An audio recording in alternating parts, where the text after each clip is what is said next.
Hi everyone. Happy Saturday. If you are in certain parts of Georgia, you are probably sitting in your home wondering if it's actually going to snow or not. We have a snow warning and I've not really seen any snow yet, and I think some of my friends in Atlanta are also facing the same situation. I think they have like a little bit of ice. But anyway, I generally do different Soapbox Sundays, but I have absolutely nothing to do today, and I've been working on some scholarship information that I wanted to talk about, so I figured, why not? So I think my shirt says a lot. Sally Mae versus these hands. For anybody that went to school years ago prior to new company names, they're very familiar with Sally Mae because that is one of the big loan providers. And if you like my shirt, my friend Tisha actually has a shop on the Big Cartel page. This is her card. And she has a shop. It's called freetuition.bigcartel.com. Tisha, I love this shirt. It speaks volumes. But here's some tea on Sally Mae. I actually worked on some consolidations at one point, and I was talking to the man about how the Sally Mae people treat you and all that jazz. And I was like, I'm glad it's another company, blah, blah, blah.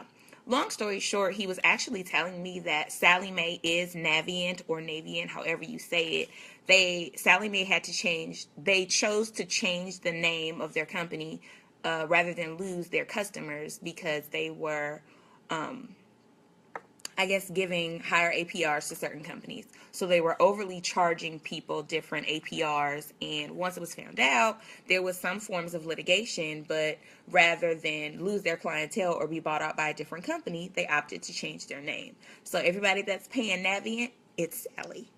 But anyways, today I wanted to talk about scholarships. I was looking at some information about tips and best practices and what's really out there. As a new author, I was actually looking at different grants and scholarships for myself, and I just stumbled upon so much great information in my book. In my book, I talked about things that I wish someone had told me before I started college. And one of the key things that I wish that I had a better understanding of is scholarships and the application process and like how much you should do, what you should do, whatever. So that's kind of what I want to talk about today. So I have some tips and information for you, and I have a surprise at the end of this video. So I hope that you'll stick with me. You might want to take notes if you want to, whatever you want to do. So if you want to grab a pen and paper, please do so. Okay, so I looked on different websites for information on how we should go about this whole scholarship thing. I think when I was an undergrad, I applied for like 2 or 3 scholarships, and when you don't hear responses, I think it's a little bit disheartening. But let's get started. Okay, so the first thing I want to talk about is how scholarships are time sensitive. So if you look on a website and you see that there is a timeline, you want to remember that.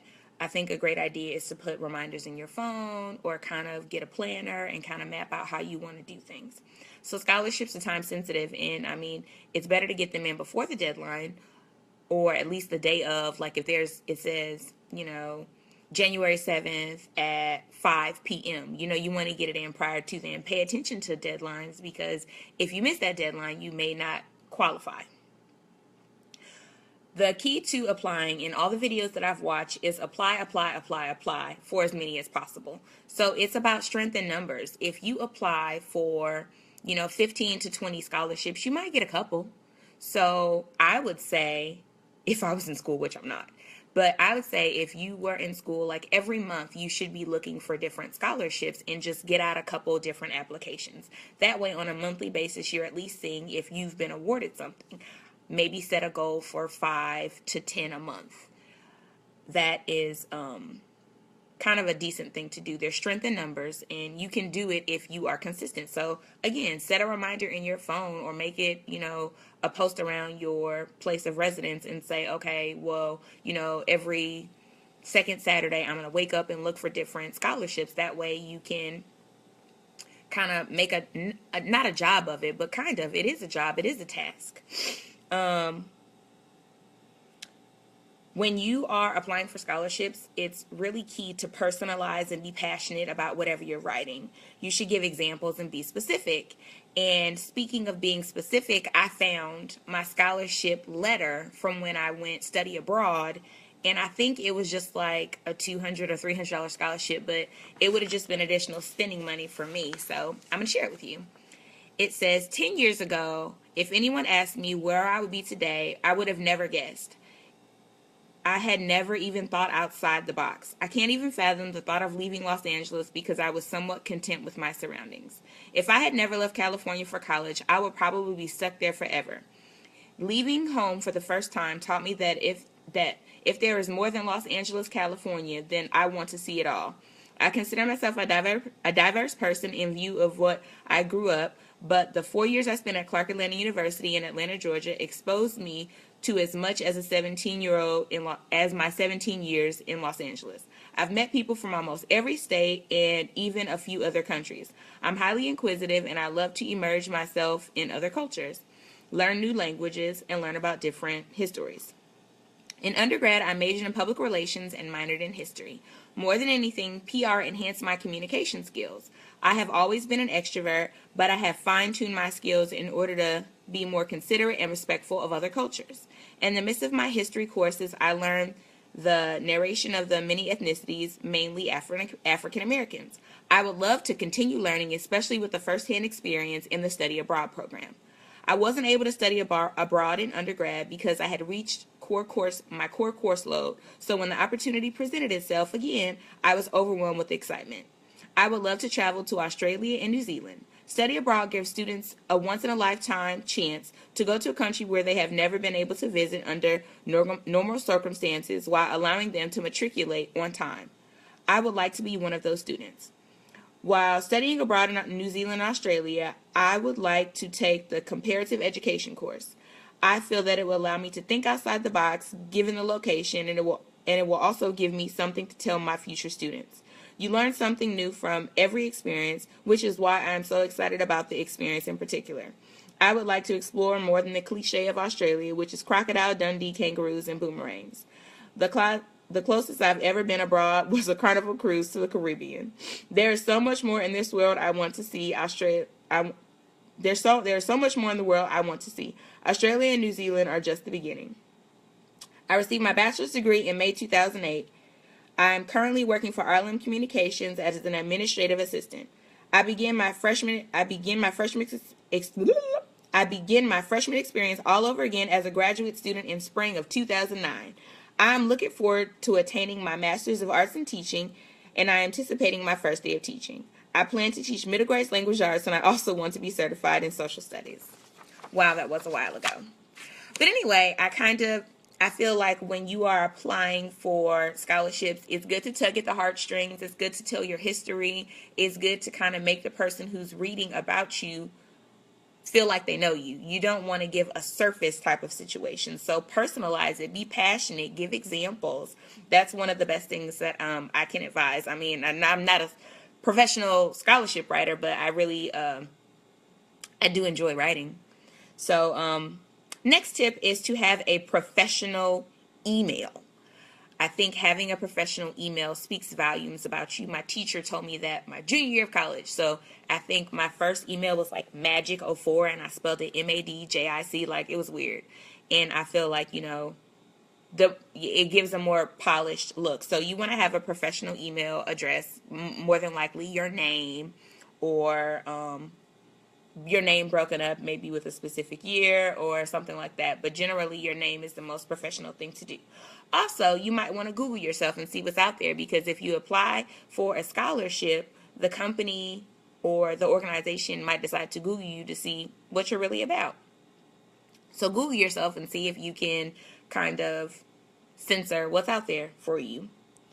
Another tip is to proofread whatever you have written. You want to proofread, maybe get a peer reader, ask someone to look at it, really do a little bit of a glance over, but proofread what you're putting out. Of course, you want to spell check, but maybe read it aloud, read it to yourself, do a kind of couple skimmings. You don't want to just write it and put it out. Have someone else look at it and do the proofreading. Also, when you're applying for scholarships, there are prerequisites. and there are directions. So you want to follow those things. Sometimes you may not qualify for a specific scholarship. And if you're like, hey, why not? No. Look at the rules, regulations, the prerequisites, and the directions and decide if it's the best for you. You should really only apply for the scholarships that apply to you. But you want to follow the directions to a T. Make sure you read them, and then once you finish, read over them again. When you are if you are physically mailing anything, you want to track it. If you are digitally emailing, put a read receipt. That way you can make sure that everything was properly received. I have a note about being consistent, and that just goes back to apply. Be consistent, be diligent, and it could turn out to be really great for you. If you do it on a monthly basis, you never know what you can get. You can get your books covered. You can have extra money for groceries. Sky's the limit if you're consistent and you're diligent about applying for scholarships.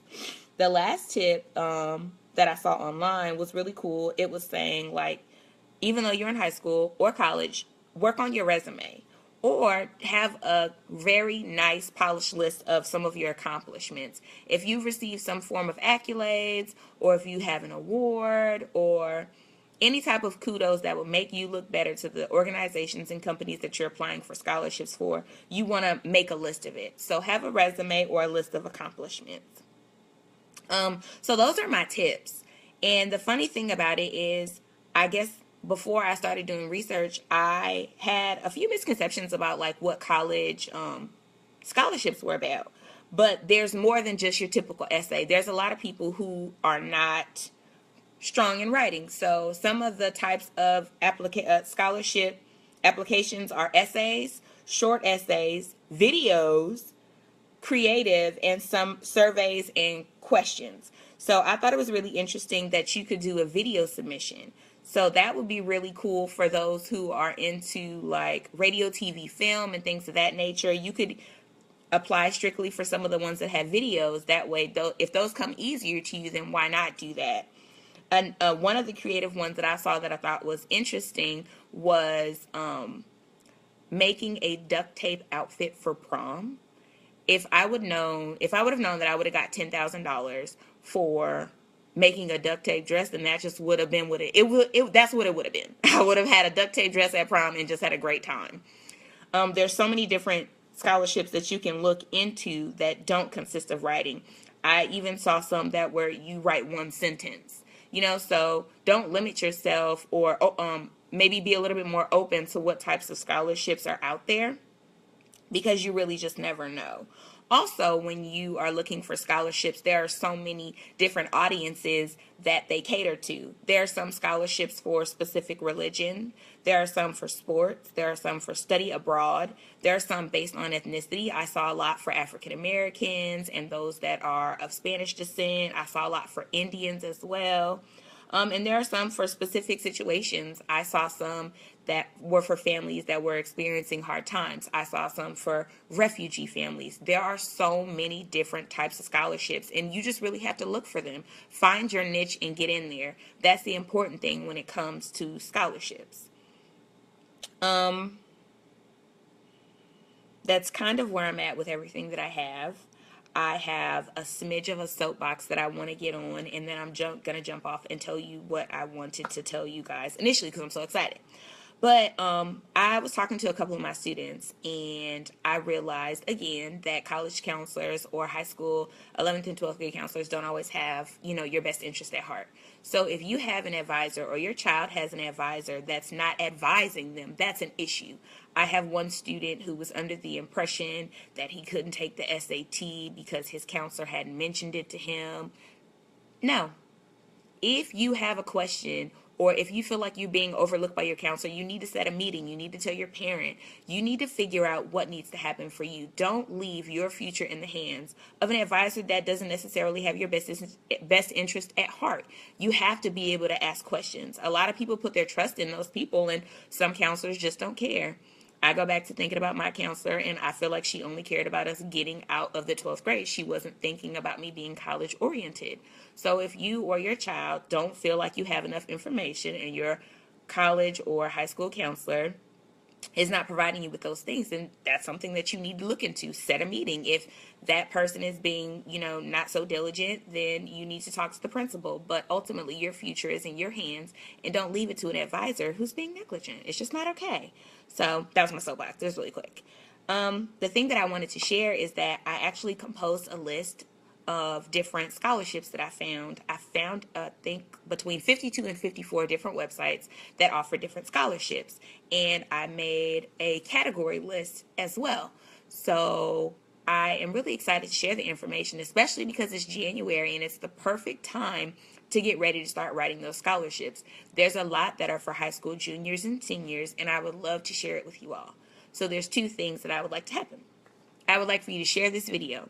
Share this video on your Facebook page and send me a message. Those are the two things. Share this video on your Facebook page. And my second thing is send me a message on my Facebook page. When you send me the message, put your email in there, and I'm going to share this list with you.